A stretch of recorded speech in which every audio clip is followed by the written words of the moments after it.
Tema pandeos, ¿sí? El pandeo en columnas.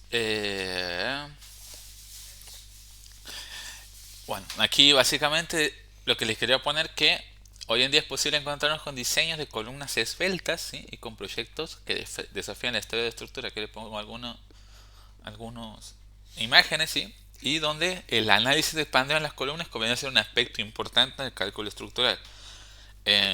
Bueno, básicamente, sí, o sea, cada vez las columnas, o al menos cuando uno se pone a diseñar, la arquitectura te pide que sean más esbeltas de lo que eran tradicionalmente, convencionalmente. Y bueno, comenzamos con el problema del pandeo, ¿sí? Bueno, aquí hay algunas imágenes, ¿sí? Unas imágenes de columnas esbeltas. Bueno, no podemos ir muy lejos tampoco. Van por la calle, hay columnas esbeltas. Este, entonces, las características de las piezas del hormigón armado, heterogeneidad y perfecciones constructivas, imperfección del punto de aplicación de carga, el creep en el hormigón, ¿sí? Originan, bueno, de vuelta, básicamente que es inevitable que tengan momentos flectores. Inclusive, bueno, cuando vemos pandeo, inclusive con que la carga esté centrada, ¿sí? Porque hay existe el problema de la inestabilidad y del pandeo en un caso de un material, aunque sea homogéneo y aunque la carga esté centrada, va a existir una perturbación que va a producir el pandeo, ¿sí? O sea, no nos podemos escapar de esta excentricidad este, de la que habla el pandeo, sí, que es una excentricidad inevitable por el fenómeno de la compresión, ¿sí? El fenómeno de la compresión en las columnas esbeltas ya no depende únicamente de las propiedades de la sección transversal, como sucedía en las columnas robustas. Que hemos visto una sección transversal, mucho un corte, cuál es la resistencia del hormigón, cuáles son las secciones del hormigón, la cantidad de barras de acero, la ubicación, pum, esto resiste. De la sección transversal. Cuando hablamos de pandeo, ¿sí? Estamos hablando ya de un fenómeno P delta, depende de la deformabilidad. Si hablamos de deformabilidad, ¿sí? Va a depender de la forma completa del elemento, vamos a decir, de las condiciones de borde, de la longitud de sus condiciones de borde, ¿sí? Y para esto, un parámetro muy utilizado para evaluar la tendencia, o decir, de la columna de pandeo se llama la esbeltez. La esbeltez no en términos geométricos únicamente, sino una esbeltez mecánica, se dice, ¿sí? Porque tiene en cuenta un concepto estructural que es bueno, en este caso el K, digamos, la longitud efectiva de pandeo, no la longitud real, ¿sí? Por eso una esbeltez mecánica que tiene en cuenta cómo se comporta esa columna con las condiciones de borde inherentes, ¿sí? Entonces, vemos que en este caso no solamente depende de su sección transversal, sino también de cómo está apoyada y de la longitud, ¿sí? Bien. Esto es un caso simplificado para que entendamos que es un momento de segundo orden. Aquí abajo le he puesto que el momento de primer orden es multiplicar la carga por la excentricidad como vimos recién, ¿sí? En cambio, el momento de segundo orden es multiplicar por un delta, por una deformación, ¿sí? Vamos a ver este fenómeno, ¿sí? La columna inicialmente está recta, ¿sí? Y hay un par de valores P y M, ¿sí? M es igual a P por E, ¿sí?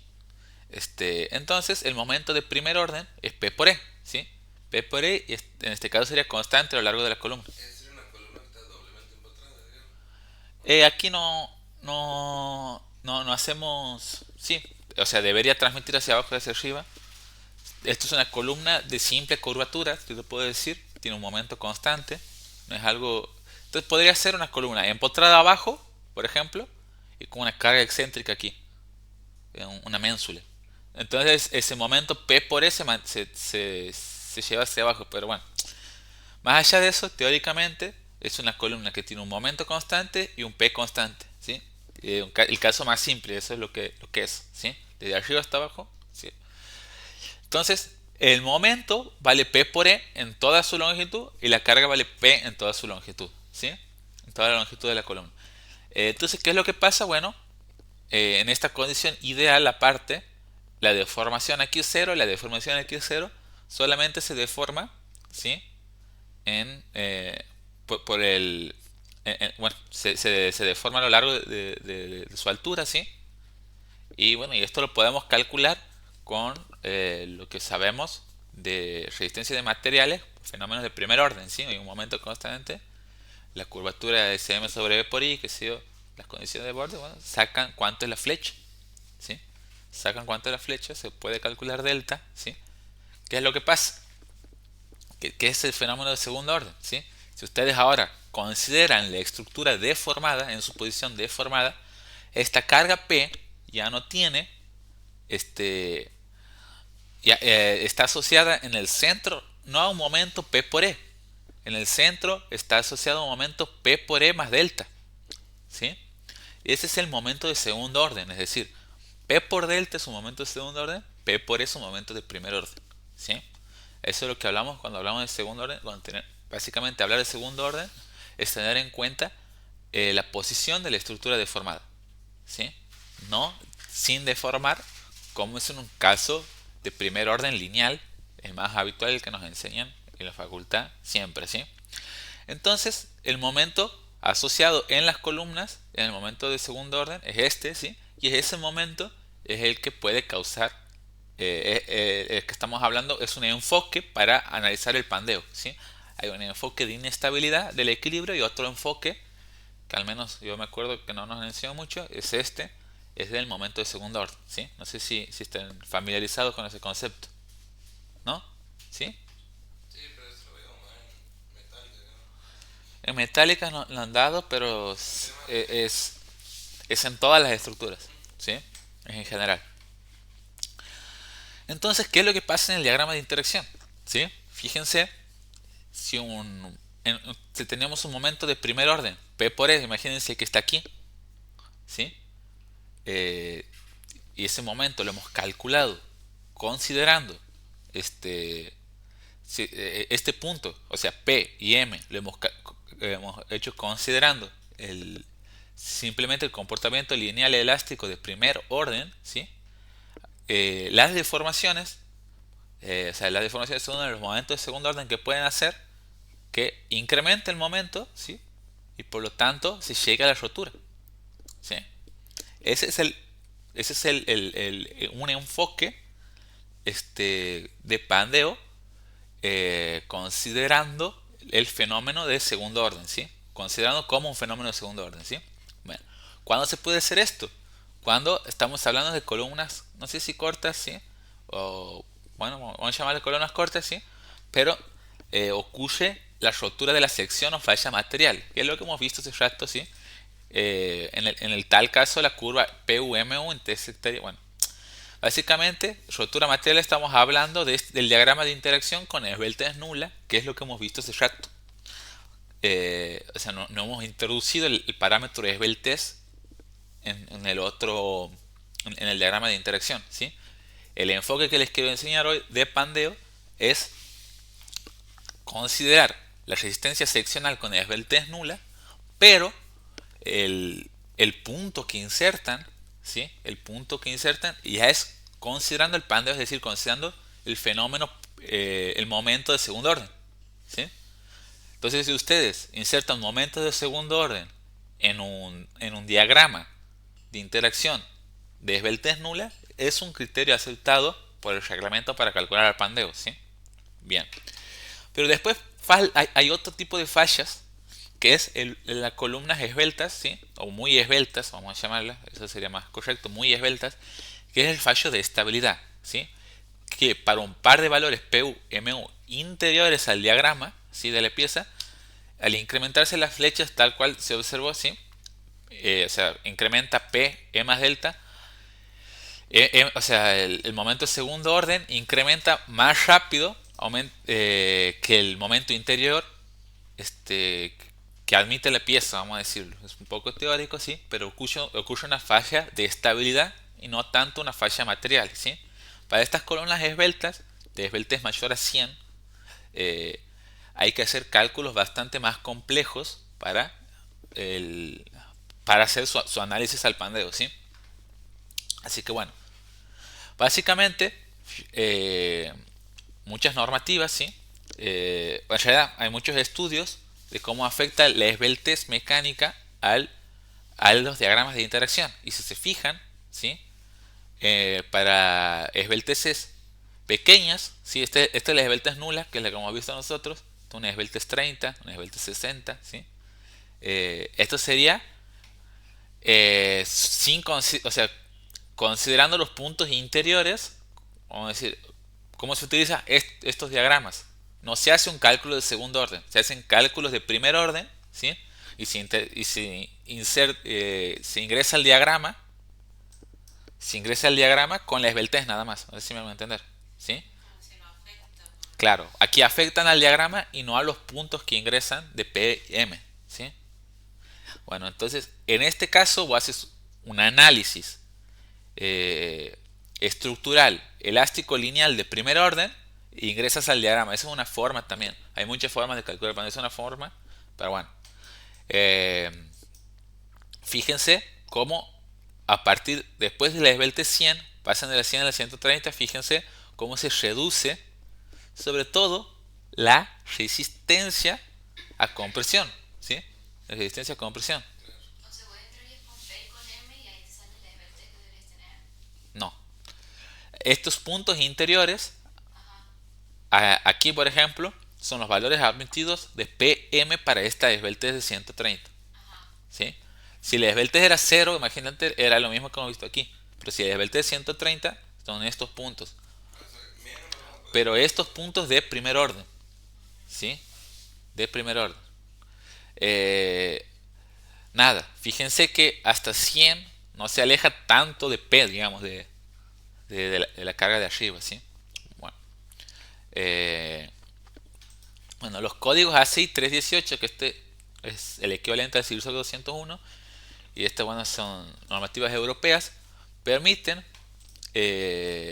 la solución del problema de forma simplificada para esbelteces menores a 100, ¿sí? Esbelteces menores a 100, hay muchísimos métodos simplificados. Para esbelteces mayores a 100, bueno, hay que ponerse a estudiar bastante, ¿sí? Bueno, aquí bueno, aquí hay un desarrollo matemático. Lo que lo voy a hacer es hacerlo más sencillo, ¿sí? Bueno, después. Aquí hay una columna, ¿sí? Hay una columna de vuelta que tiene aplicado un momento MA este está articulada, los momentos son exteriores y una carga de compresión P, ¿sí? Una carga de compresión P, ¿sí? Tiene una deformada de primer orden, ¿sí? Esta es la delta 0, ¿sí? Y tiene una deformada de segundo orden, ¿sí? Que sería esta. O sea, en el momento de primer orden, o sea, el momento M produce esto. Ya cuando comienza a actuar P, ¿sí? Por esta excentricidad lo lleva hasta allá, ¿sí? Básicamente. Eh, los diagramas de momentos, uno es constante, el de primer orden, en cambio el de segundo orden ya no es constante porque fíjense que se obtiene de multiplicar P por Y.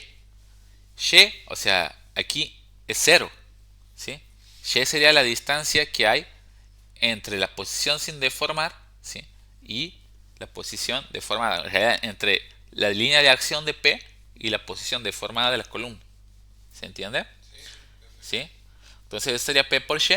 Y el máximo aquí en este caso se da en el centro, es P por delta. ¿Sí? Bien.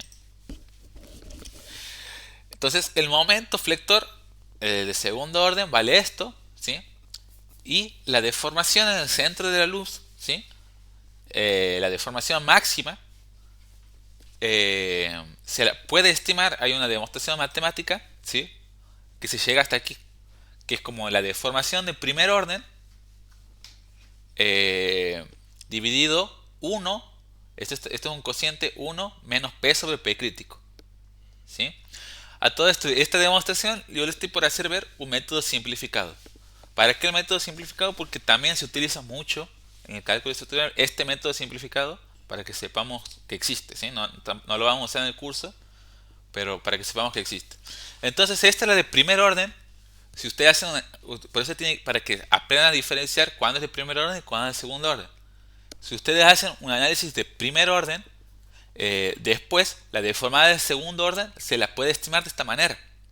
Dividen por un factor. A ver, tengo aquí dibujar porque no me gusta cómo está escrito. Sí. Uy, qué feo que está esto. Bueno, dibujar. ¿Cómo hago? Está grande. El color, este color, bueno. El delta inicial dividido 1 menos P sobre P crítico. P crítico es la carga de Euler. ¿Sí? Bueno, este es delta. ¿Sí? O sea, para que entendamos matemáticamente, esta es la deformación de primer orden. ¿Sí? P crítico es la carga de Euler y P es la carga de compresión actuante en la columna. ¿Sí? Esta. ¿Sí? Es la carga esta. ¿Sí? P es la carga esa, P crítico es la de Euler. ¿Qué es lo que va a pasar? Cuando P sea 0, esto va a valer 1. ¿Sí? Entonces la deformada delta de primer orden dividido 1 no pasa nada. ¿Sí? Pero cuando comienza a ser grande P, cuando se comienza a acercar P a P crítico, que no, imagínense que sean iguales, en el caso, P sobre P crítico, ¿qué va a dar? Va a dar 1. 1 menos 1, 0, básicamente, esto va a tender al infinito. ¿Sí? Entonces ese es el análisis que se hace. O sea, cuando más cerca estamos de la carga crítica, ¿sí? Cuando más cerca estamos de la carga crítica, más grandes van a ser las deformaciones. Depende fuertemente del nivel de compresión que va a tener la columna. ¿Sí? Bien. Entonces, prácticamente ese factor es muy importante. P sobre P crítico. ¿Sí? N sobre N, el esfuerzo normal sobre... ¿Por qué? Porque hay métodos que van a contemplar el fenómeno de segundo orden a partir de qué tan cerca estemos de esa carga de compresión. ¿Sí? Es así un método simplificado. ¿Sí? Entonces el término 1 menos 1 sobre b se suele denominar factor de amplificación de momentos. ¿Sí? De momentos de primer orden. O sea, al momento de primer orden lo amplificas para que sea un momento de segundo orden. La carga crítica PC disminuye al aumentar la esbeltez delta, por lo que el momento máximo aumenta con este último término. ¿Sí?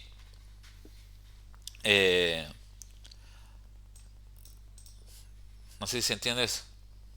O sea, cuando aumenta delta, P crítico de Euler disminuye, ¿sí? Entonces también depende de eso. Bueno, aquí otra situación más desfavorable en la que, bueno, este método es bastante extenso, ¿sí? No sé si es tan extenso, pero hay veces que en vez de amplificarse 1 dividido P sobre PC, ¿sí? Es P dividido 4 PC, sería otro caso, por ejemplo, ¿sí? Pero vamos a saltearlo, que sería este caso, ¿sí? En este caso, en el de doble curvatura, ¿sí? No es tan desfavorable, o sea, P se hace infinito cuando iguala 4 veces la carga crítica de Euler, no sé si me van a entender, ¿sí? Entonces este no es tan desfavorable, lo más desfavorable es esto, momento constante es más desfavorable y lo menos desfavorable es esto, doble triangular es lo menos desfavorable. Y fíjense esto, algo particular que no vamos a ahondar mucho, ¿sí? Pero es que en este caso el momento máximo está en el extremo de la columna, ¿sí? En los extremos superiores e inferiores de la columna están los momentos máximos de primer orden. Y los momentos de segundo orden están en los tramos, está aquí y aquí. Son los momentos de segundo orden por la curvatura que tiene este. Bueno, en este caso, cuando superponemos, ¿sí? El máximo no se da aquí, o sea, hay que analizar si el máximo es el de primer orden, que está aquí arriba, o el de segundo orden, el efecto P delta, que se da en el tramo, vamos a decir más o menos al tercio, ¿sí? De la altura, ¿sí? Bueno, eh, no vamos a ahondar mucho en el término, pero el reglamento, no vamos a ahondar mucho en este enfoque, ¿sí? De pandeo, pero básicamente lo que hace el reglamento es incrementar el momento, en vez de por esa ecuación, es por esta. Eso es lo que hace el reglamento, que es muy, muy similar, ¿sí? Solamente que arriba tiene un factor C sub m que tiene en cuenta la relación entre el momento m1 del extremo superior y el momento m2 del extremo inferior. En realidad sería el máximo en valor absoluto, ¿sí? Pero bueno, ¿qué más? Bueno, esta ecuación está familiarizada a eso, ¿sí? Está familiarizada a eso y amplifica los momentos de primer orden, ¿sí? Cuando es de simple curvatura, arriba vale 1. ¿Sí? Si es de simple curvatura, C sub m vale 1, ¿sí? Que significa simple curvatura, momento constante. eh, C sub m vale 1, ¿sí? Bueno, las disposiciones de la CI 318 y del CIRSOC 201 se basan en estas ecuaciones, ¿sí? Por eso es que las daba, ¿sí? Eh, el CIRSOC 201 establece que para esbelteces elevadas, o sea, lambda mayor a 100, es necesario realizar un análisis de segundo orden que considere el comportamiento no lineal del material, la fisuración, los efectos de curvatura, el desplazamiento lateral de la pieza, la duración de las cargas, los fenómenos geológicos, bueno, y el comportamiento en conjunto con las fundaciones. Todo eso te pide si haces con esbelteces elevadas. Pero para esbelteces medias, que es la que vamos a tratar en el curso, ¿sí? Permite la aplicación de métodos aproximados para el análisis, ¿sí? Básicamente, eso quiero que tengan en cuenta, ¿sí? Que para esbelteces mayores a 100 no es tan sencillo. Para esbelteces menores podemos utilizar estos métodos aproximados, ¿sí? Aquí hay un diagrama de flujo, cómo se trata, ¿sí? Eh, este es un pórtico desplazable que vamos a ver qué es, ¿sí? Para pórticos desplazables, primero, si es un pórtico desplazable, sería por este lado, ¿sí? Pórtico desplazable y la esbeltez es menor a 22, se desprecian los fenómenos de la esbeltez. O sea, el fenómeno de pandeo, ¿sí? Aquí no tenemos que analizar pandeo, así dice el reglamento. En cambio, si es una estructura indesplazable, ¿sí? Vamos a suponer aquí en este caso, hasta esbelteces de 40, ¿sí? Como máximo, podemos ignorar el pandeo, ¿sí? Así nos dice el reglamento. No, calcula como si no existiera el pandeo, ¿sí? Bueno, si es mayor, ¿sí? Si es mayor a 100, eh, lambda mayor a 100, no, lambda menor a 100, perdón, lambda menor a 100, sí va por aquí. Claro, si lambda es menor a 100, permite utilizar métodos aproximados, y si no, hay que hacer un análisis refinado, ¿sí? No, lo mismo dice de este lado, o sea, me estaba confundiendo, ¿sí? Así que bueno, esto ya habíamos visto la otra vez, cómo hay que tomar para, para saber cuánto es lambda, ¿sí? Hay que tomar las longitudes interiores a los elementos que los rigidizan lateralmente, que serían, en este caso, una viga, por ejemplo, ¿sí? Tienes una viga en este sentido, estás analizando en esta dirección, tienes una viga en esa dirección, ¿sí? Tienes que tomar desde el borde superior de la losa hasta el borde inferior de la viga, ¿sí? Si no tienes viga en esa dirección, hay que ir de borde superior de la losa a borde inferior de losa, ¿sí? Y ese numerito te cambia, ¿no? Te cambia bastante, porque la viga puede ser un 10, un 15% de la altura total, ¿sí? Te cambia el cuánto vale la esbeltez, un 10% aproximadamente, ¿sí? Y lo mismo aquí, en este caso tiene una cartela, se llama, ¿sí? Se llama cartela, se toma hasta el borde inferior de la cartela, ¿sí? O el borde inferior del ábaco también, ¿sí? Este es un ábaco. Este tiene un ábaco y aquí una cartela, ¿sí? Así que bueno, para recordar un poco la longitud efectiva dividido el radio de giro, ¿sí? El radio de giro es la raíz de la inercia sobre el área, ¿sí? En la dirección analizada. Si es un rectángulo, se puede tomar 0,3 veces el lado, 0,25 veces el diámetro en este caso, o en el caso general, raíz de la inercia sobre el área, ¿sí? Para calcular L sobre R, ¿sí? Pero para eso, para entrar a este diagrama, tenemos que saber cuándo es desplazable o indesplazable, ¿sí? Eh, en realidad todas las estructuras son desplazables lateralmente, no existe una estructura desplazable, indesplazable. Pero hasta cierto grado de desplazabilidad el reglamento las considera, se las agrupa en un término o en otro, ¿sí? El CISO 201 indica que se puede asumir indesplazable en la estructura si el incremento de los momentos de la misma, ¿sí? ¿Se entiende esto? Miren, el incremento de los momentos en las columnas de segundo orden tiene que ser menor al 5% de los de primer orden. Esto en su momento, bueno, no tiene tanto sentido, pero también sí tiene algo de sentido. Si ustedes tienen una estructura y la analizan por software, le ponen cargas laterales, calculan momentos de primer orden, ¿sí? Y después también hacen un análisis de segundo orden, ¿sí? Y ven que la diferencia es menor al 5%, ¿sí? Hacen numéricamente es menor al 5%, entonces están hablando de una estructura indesplazable, ¿sí? Si da mayor al 5% es desplazable. Así, pero eso se puede hacer con software. Vamos a decir, o sea, ¿por qué? Porque el software trabaja iterativamente ya, ¿sí? No tiene sentido si usted hace un análisis manual, ¿sí? Si usted hace un análisis manual, sí o sí tienen que hacer el análisis de segundo orden y después ver si es desplazable o indesplazable. ¿Me hago entender? Así que bueno. Otra forma sencilla es analizar el índice de estabilidad, ¿sí? Donde básicamente sumas, esto se hace piso a piso, ¿sí? Eh, sumas todos los esfuerzos normales en las columnas y los multiplicas por la deriva de piso, ¿sí? El desplazamiento lateral de piso, ¿sí? Y también, y abajo, utilizas el esfuerzo de corte horizontal total, vamos a ver qué es, ¿sí? O sea, la sumatoria de todos los BU de las columnas, ¿sí? Y la multiplicas por la altura de piso o por la longitud de la columna, ¿sí? Entonces, si ese índice da por debajo del 5%, estamos bien, ¿sí? Es indesplazable, ¿sí? Para el piso en el estudio, habría que hacerlo piso a piso, ¿sí? Esa es otra manera reglamentaria de hacerlo.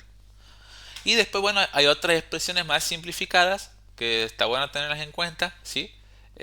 Son donde directamente analizas la altura total del edificio, ¿sí?